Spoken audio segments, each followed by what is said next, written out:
Chinese corporations should have absolutely no place in our country. The fact that Arkansas is the first state in the U.S. to do this, well, where is everyone else?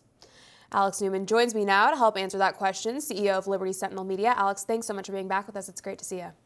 Great to be here. Thank you, Allison. Thank you. So I got to say, good move by Governor Huckabee here, but I'm really confused as to why she's the first in line to do this. I mean, I'm glad one state's taken action here, but where is everyone else? Yeah, this is such a huge issue, Allison. It is pretty amazing to me that other states have not done this yet. And it's also, frankly, amazing that the federal government has not taken action here. And there's an even bigger issue here than just having them own land. The genetic engineering that this company is doing could potentially be unleashed across our agricultural heartland. Right? When they're making frankenfoods, they're mixing genetic material from who knows what organism into crops. What happens then is this can be spread by the wind. It can infect other crops. This is a potential national security hazard of enormous proportions. I mean, it's bad enough to have homegrown people like Bill Gates of hell making these kinds of frankenfoods and unleashing GMO mosquitoes on our country. To have communist Chinese companies doing the same thing right here in the United States is frankly unbelievable. It's ridiculous. And the fact that other Republican states and even Democrat states have not started taking action here is very, very troubling, Allison. It is troubling indeed. John Fetterman actually recently addressed the issue, which was quite shocking coming from him.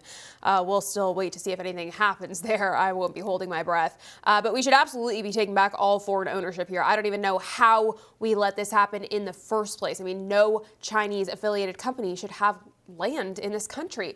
Do we have any idea just how much U.S. farmland China actually owns at this point, Alex?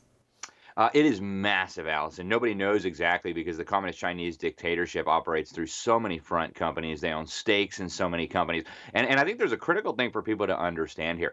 Communist Chinese companies are not like American companies, right? They're not primarily engaged in making profit. Yes, they like to make profit. It helps their paymasters, their overlords, the butchers of Beijing, be able to do more mischief around the world. But Communist Chinese companies are primarily tentacles of the most murderous dictatorship in all of human history. For decades now, they've been waging what they themselves, the People's Liberation Army, describes as unrestricted warfare on the United States of America. This is everything short of actually shooting us with bullets and missiles.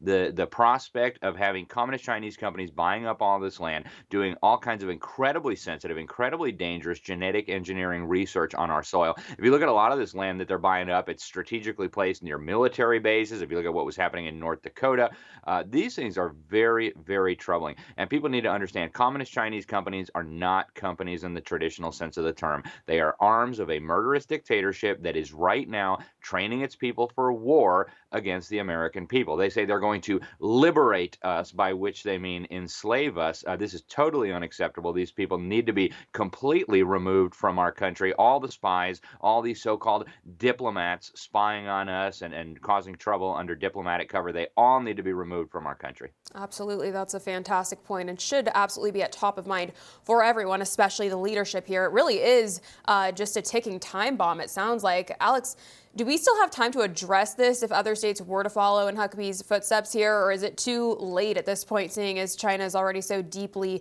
entrenched within so much of the U.S.?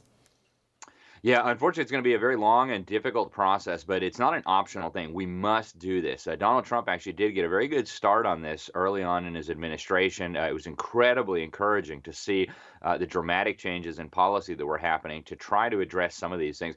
But, 4 years is not enough to do it. And that when you have an administration that you're overseeing that is largely hostile to you, right? If you look at the bureaucracy, it was overwhelmingly anti-Trump. What we need is for serious leadership at the federal level, serious leadership at the state level to say no more of this. And yes, it will be difficult. Yes, it will be difficult to rebuild the industries in this country that we need. But at this point, this is a national security threat, Allison, of immense proportions. For all our viewers asking where One America News is heading in the future, we would like to introduce you to OAN Live. OAN Live is the best way to stay up to date on all of the hard-hitting, straight-shooting, national and international headlines. And the best part is, OAN Live is only $4.99 per month. All the credible, honest, unbiased reporting One America News offers at a fraction of the cost of cable. Just go to OANN.com to easily sign up for OAN Live and stay informed.